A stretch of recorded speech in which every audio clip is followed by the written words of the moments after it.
Today's conversation, overcoming the burden of disease.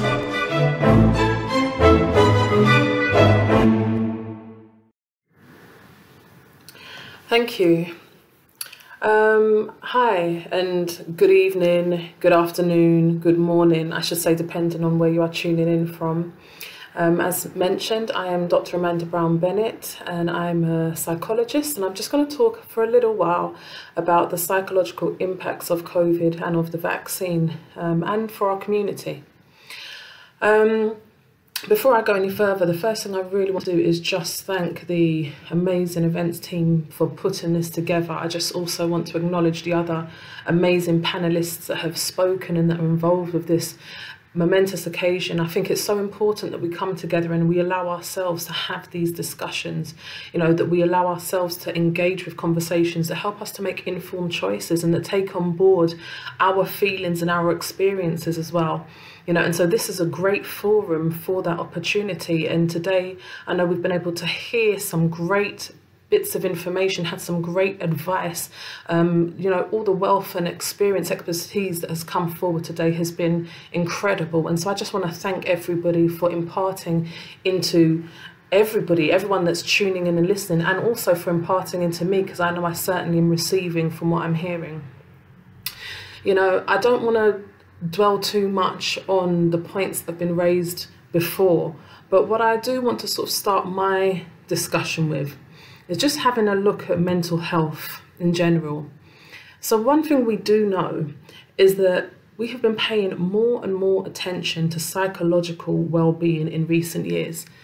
And I think along with the natural societal advancements, there have been several significant contributors to our talking of mental ill health. And I think things such as publicised addictions and suicides of celebrities, the reality shows that we now are so accustomed to, the documentaries that are being aired, or which share stories that we may not have heard before now.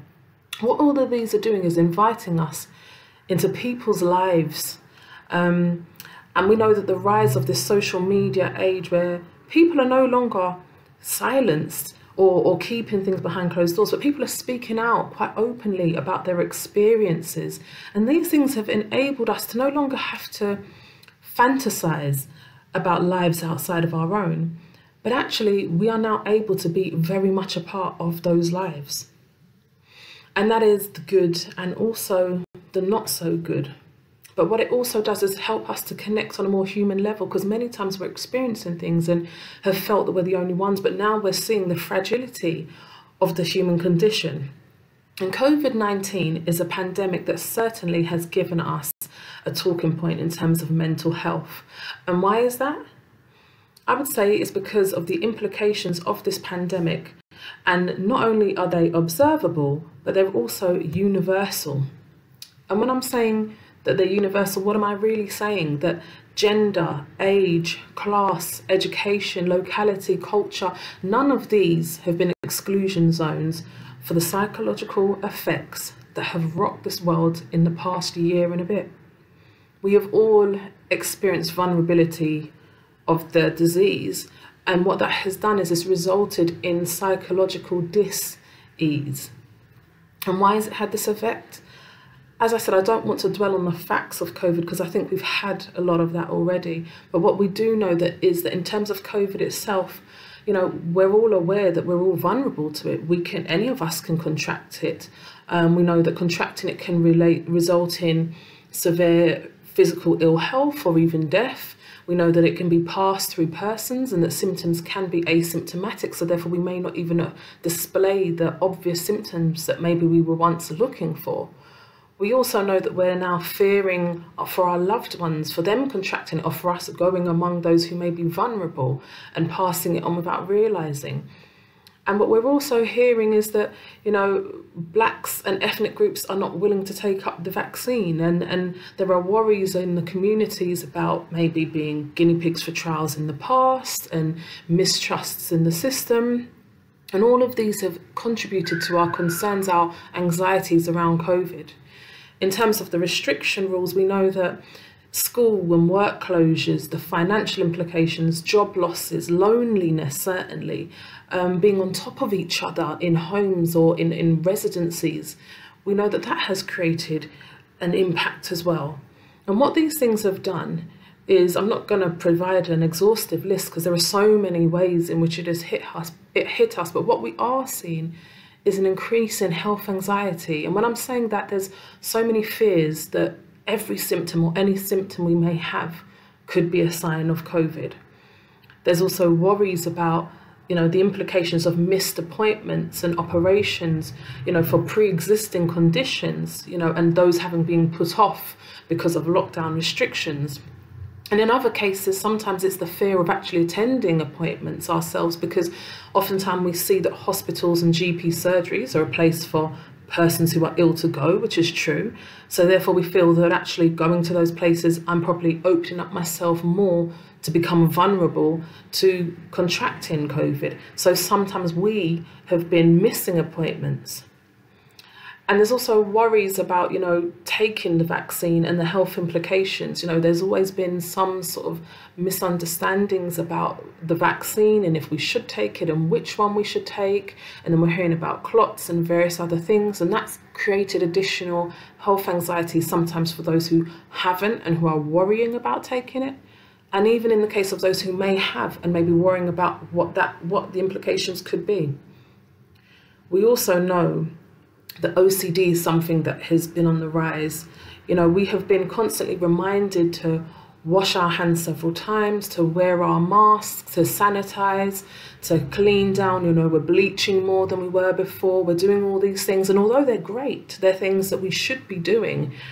But what's also happened is that sometimes in a bid to try and keep ourselves safe and out of our fears, we may be overdoing these things, which may be creating that OCD within us, that compulsion to continuously do these things and finding it difficult to cope without doing these things, or worrying about others perhaps not doing them as we feel that they should.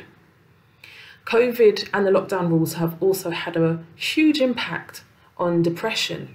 There's been so much negative news coverage. We're hearing of constant deaths on the news, within families, and it gets closer and closer and closer to home for all of us.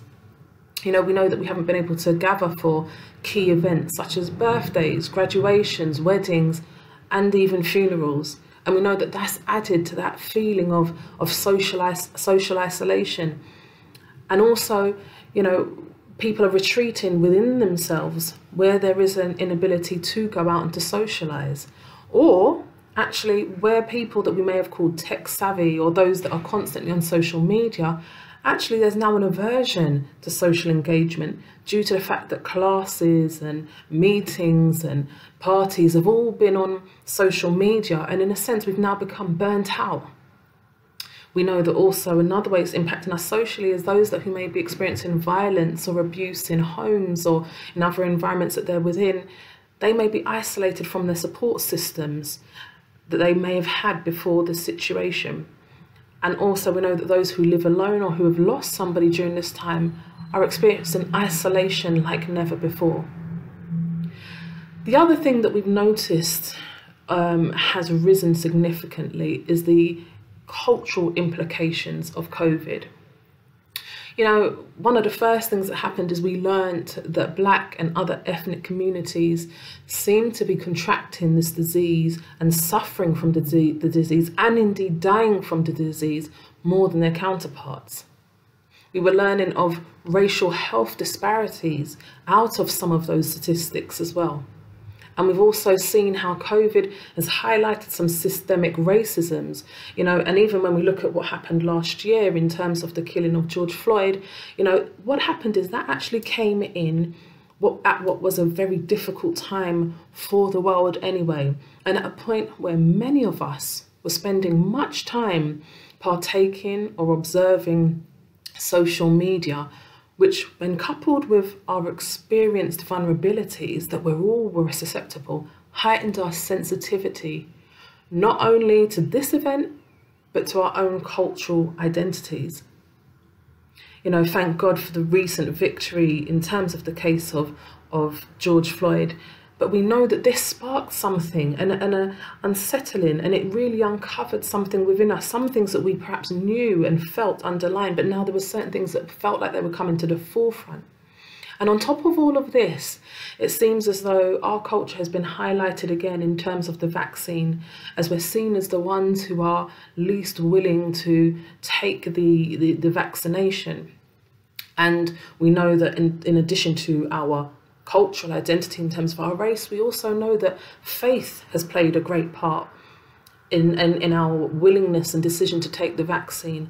And actually, we're not just being looked upon as a church, as a faith group from external persons, but actually even those within the faith.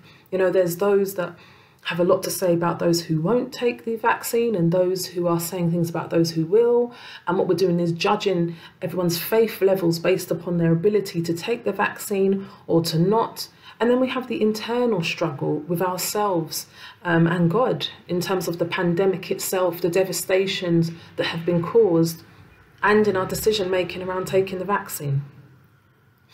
In addition to the universal life stresses that face all of us, that we're all susceptible to, research does show that there are additional implications and influences on Black and ethnic minority communities, which include racism and discrimination, social and economic inequalities, mental health stigmas, and the criminal justice system. You know, and so we've got all these additional pressures to contend with in addition to what's been taking place over this last year. And before I go much further, in terms of the faith debate, I just want to say, and this is my own personal opinion, that actually taking the vaccine or not taking the vaccine to me isn't a question of, you know, somebody having faith or not having faith. I don't think it's just a matter of your faith is indicative of whether you take it or not, no. But actually, I feel that in deciding to take the vaccine or not, in how we feel in regards to the restrictions and how we respond to them, I think what we need to consider is applying faith to whatever decision is best for us and our personal circumstances. And that actually the importance is that we seek God's guidance on that decision-making process. And what has happened, you know, in this event this evening is that the panel have been educating and encouraging us as a community to speak out, to research, to make conscious, well-informed decisions on the vaccine, and to help you to feel less alone in that decision-making process, and in terms of your physical and in terms of your psychological well-being. You know, something that is personally quite dear to my heart is the disparity between those accessing primary mental and physical healthcare support services versus those who often end up institutionalised. And what do I mean by that? In my experience, there is less presence of the Black and ethnic minority communities in counselling, in carer support, partaking in community groups and events, and visiting the doctors. But yet still, we tend to occupy the mental health hospitals and have the vulnerabilities often to sicknesses and diseases at a higher rate. And what this is showing me is that something isn't right. It's not because we're not experiencing the same things as others, but actually that we're not accessing the support early. And it troubles me that we can get caught in the healthcare system without having received that early access to mental and physical health support, which may have actually prevented secondary care service intervention and life-limiting conditions. So in the last couple of minutes I'm going to share with you, I just want to talk about how we can look after our psychological well-being in terms of the COVID pandemic and in terms of our decision-making around the vaccine. And, you know, for me, I think it's really about looking at how we can improve our well-being and the access to mental and physical health services, and I will continue to say that. And so the first point I would like to encourage us to do is to talk. You know, it is so important for us to talk, engage in conversations. You know, we often say we talk, we often think about talking, and actually it's something that is so overrated and yet underrated, you know, the impact and the power of talking. It's so easy to retreat, especially now when we've become so used to being at home and away from others. You know, sometimes even just casual conversations, even just checking in on somebody, sometimes even just being able to share and express your thoughts. All these things are so vital and help to keep us sometimes out of our head and our own thoughts, and help us to remember how to socialize and interact. You know, Google can be helpful for some things, you know, and you know, interactions can be helpful online, but actually sometimes there is nothing quite as important as picking up a phone and speaking to somebody, you know, as in sending a voice message to somebody and having that video call with somebody, you know, and as the restrictions ease, being able to meet and have that contact with somebody. You know, none of us are an island, and none of us should have to be and live alone. My next point is to ask questions. You know, we don't know until we know, quite frankly. And I think oftentimes, especially when we're looking at COVID and the vaccine, we often fear the things that we don't understand. And it's a protective instinct to fight against or to stay away from those things or those people, rather than sometimes seek clarity and understanding. You know, and actually it is so important right now that we do feel able to open up and to ask questions. What, you know, tell me more about COVID. What does it actually mean? What does it look like? What is long COVID? You know, ask questions. What are the symptoms? What am I feeling? Is this right? And also psychologically, you know, oh, I'm experiencing a low mood and I can't understand why. I'm struggling to sleep and maybe I need to seek support. Oftentimes we experience physical symptoms and psychological symptoms, and these are telling us things about our physical health, telling us things about our psychological well-being, and we're overlooking them. We're not paying attention to what's going on. But it's so important that we feel able to ask questions. And earlier I mentioned Google, and actually, yes, it really can be helpful for some things. But in terms of our physical and psychological health, I would really like to seek and encourage us to seek professional support. You know, we've had a team of panelists here today that have been educating us on some of these very issues around COVID, and this has been really, really good. But continue to ask questions.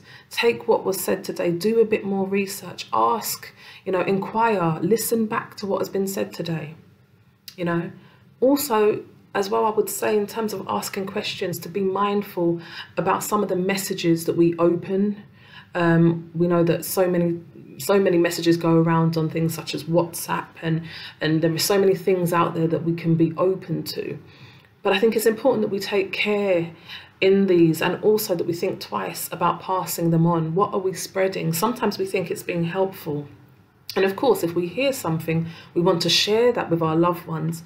But actually, there are some people that are capitalizing on the fears and misunderstandings. And what it's doing is it's causing more irrational fears. And some of it is unfounded. And then what we're doing is unwittingly, we're passing that on and spreading more fear and anxiety. So yes, let's ask. Yes, let's share information. But let's also be mindful about where our sources and resources are coming from. The next point I want to share is to know that it's okay not to be okay. And I know that sounds strange, but it's something that I do think we are understanding and accepting more. We don't have to deny how we feel. You know, it's what I find so interesting is we have this way of greeting each other nowadays. You know, it's, you're right, yeah, I'm all right. You know, and that is now our way of saying hello. When we're asking if someone's all right, we're not usually asking them if they're all right, and we're not usually expecting a lengthy response of how they've been feeling and what they've been going through. And it's sad in a way, because what we've done is we've learned to shut down how we're feeling, you know, and actually as a British community, as a Caribbean community, as men, you know, as mothers, as young people, we're often taught that actually we've got to be strong. And by being strong means that, you know, we can manage our feelings and we don't experience low moods and we don't struggle with anything and we don't reach out. But actually, I tell you what, there is such a strength in vulnerability. There is such a strength in being able to own up to our feelings and own up to our experiences. And in actual fact, being honest about where we are and what we are going through is the start of healing and also freedom, especially psychological freedom. When you're struggling, if you're struggling at the moment with the lockdown, if you're struggling with your health, please don't feel that you have to deal with this alone. There is support out there, and it's okay that you are struggling. Everybody is struggling at the moment in one way, shape or form. And I think, you know, the more we acknowledge our struggles means actually we can get some support to deal with that. And actually we can share our own experiences with other people who are also struggling. The next point I'd like to say is to engage with activities to stimulate your body and your mind. You know, lockdown has certainly impacted physical and mental health, and in many ways. You know, for some it's weight gain or it's weight losses, disordered sleeping, eating patterns, indulgence in maybe online shopping, TV series, drinking habits. There's lots of things that have changed because of time, or because we've been trying to develop coping mechanisms in a time where we maybe haven't had our usual vices and resources at hand. We have used social skills, memory and muscle power, well, some of us at least, at a reduced capacity. And without training ourselves, retraining ourselves to get back into it, we may find ourselves struggling, and that will have negative impacts on our physical and our psychological well-being. The next point I want to raise is to check in with yourself, you know, and I love checking in. It's one of the things I really love within my role as a supervisor, as a manager, and, you know, in terms of even myself. I think it's so important we ask, how am I really? You know, because so many times we feel we have to put on a front and we have to keep on going. Maybe you're a manager and you've got to keep the business going, or you're self-employed and you want to keep on top of things, or you're a parent and you're trying to show your children that, yep, you're coping fine, or you're a pastor, or, you know, you're working on the front line in other areas. And, you know, for our clients, our customers, our families, sometimes we're trying to show that actually we're fine and we've got to just keep business as usual. But it's been a year that has not been business as usual in so many ways, and it's impacted us all. And it's okay to check in and sometimes work out, what is it that I'm feeling? Why is it that I'm feeling what I'm feeling? Sometimes it's not so obvious. You know, I remember growing up and I would hear statements such as, you know, the state of the room is the state of your mind.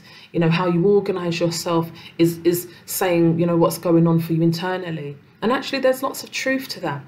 If you find that there are certain things you can't get on top of, if you find yourself unable to engage in the day, you know, if you find yourself constantly irritable or constantly snapping at your partner or the children, you know, if you find yourself constantly feeling ill within your body physically, or just completely tired in your mind, maybe it's a sign that something else is going on.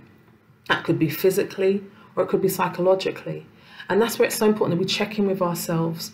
You know, I'm often reminded of, you know, when we have a situation and we allow them to build up and build up and build up, and you might go out one day and you're in the car and somebody cuts you up on the road, and all of a sudden all this rage that comes out and greets that person that cut you up.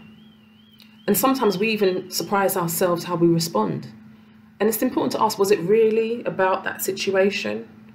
Or did we allow ourselves to build up and build up and build up on situations that we weren't dealing with, and then we just snap, which often happens? What we do is sometimes, instead of acting, you know, instead of dealing with a situation, we react.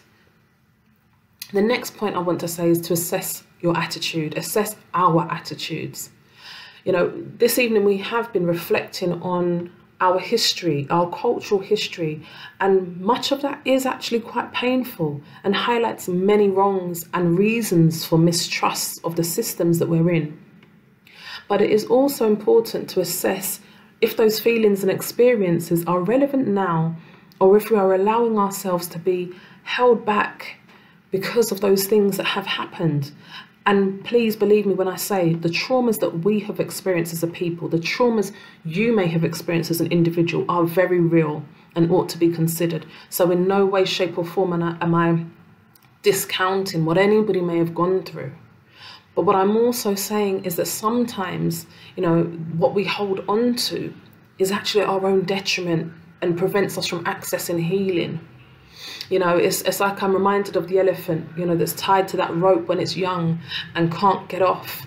You know, that even when much older and much more powerful and able to completely escape, if really wanted to, has been trained and mentally, psychologically stuck, so stuck that the elephant can't even move and doesn't realise the power and the strength within the elephant.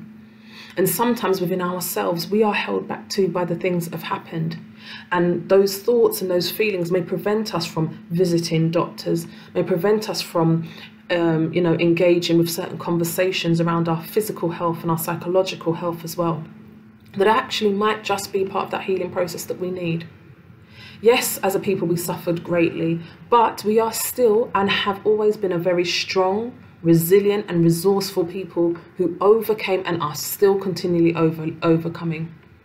How we feel and how we respond to the vaccine and to COVID ought to come from an educated, conscious and balanced place, which may mean that we have to challenge some of our preconceived ideas. Remember that you are not alone. I know sometimes it may feel like it, but actually we are all in this together. This is something that has impacted us all. And I think when we remember that, we will remember to look out for each other and to know that we have support too. You know, united is how we stand, and united is how we conquer. Nobody should feel isolated in what they're going through. And deciding on taking the vaccine or not, how you feel you're coping psychologically with this pandemic does not make anyone better, doesn't make anyone worse. And as I mentioned earlier, it's not a question of whether you have faith or not. But what we need to do is, rather than using this as an opportunity to pull each other down for the decisions we make or don't make, or to cast judgments, what we need to do is be able to support each other, even if that means we're disagreeing with each other's decisions. The final point I want to mention is education. Education is so key, and this is what's happening today. You know, learn what's happening for you internally. Learn about your physical health. Learn how to identify symptoms and learn how to also identify when you're not in such a good place psychologically. What are those triggers for you? Find out what support is out there, you know, what counselling, visit your GP. There are some online communities that, you know, and also in terms of learning, be prepared to educate others. Educate others on what you're going through. Educate them on how you feel and what you're going through physically. Educate others on what you're going through psychologically. Perhaps you've had COVID and you can educate others on what it feels like to have had it. Perhaps you're living with the effects of it, and you could educate others on how best to support you. You know, educate others if psychologically you're struggling. You know, when I'm going through this, this is how I feel. Because that's the way that they're going to be able to best support you. Sometimes we feel as though, oh, no one supports me, no one understands me. And oftentimes people want to understand and want to support, but they can't when we don't allow them to, when we don't tell them what's happening for us, when we don't enable them that space. Then actually what we've done is brought up a barrier between us, and then we're feeling isolated and they can't understand what's happening with us. And sometimes it's just a matter of educating each other, communicating with each other in what's wrong and what you may need to have that support that you really need. Also, in terms of educating, I would encourage us all to evaluate what we see and what we hear, not to take anything just at face value. But, you know, do some research into things, try to understand things. This is how we empower ourselves.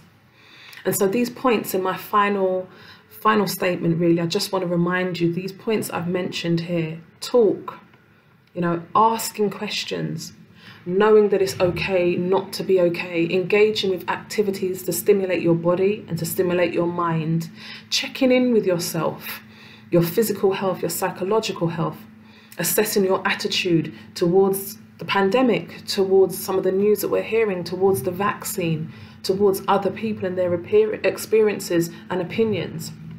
Remembering that you are not alone, and educating yourselves and evaluating what we see and hear. Spell out, take care. And everybody, as I close my section, what I'm saying is that what we are talking to you about today, what we are encouraging everybody to do, is to take care of yourself and to take care of each other, because this is how we are going to get through this situation.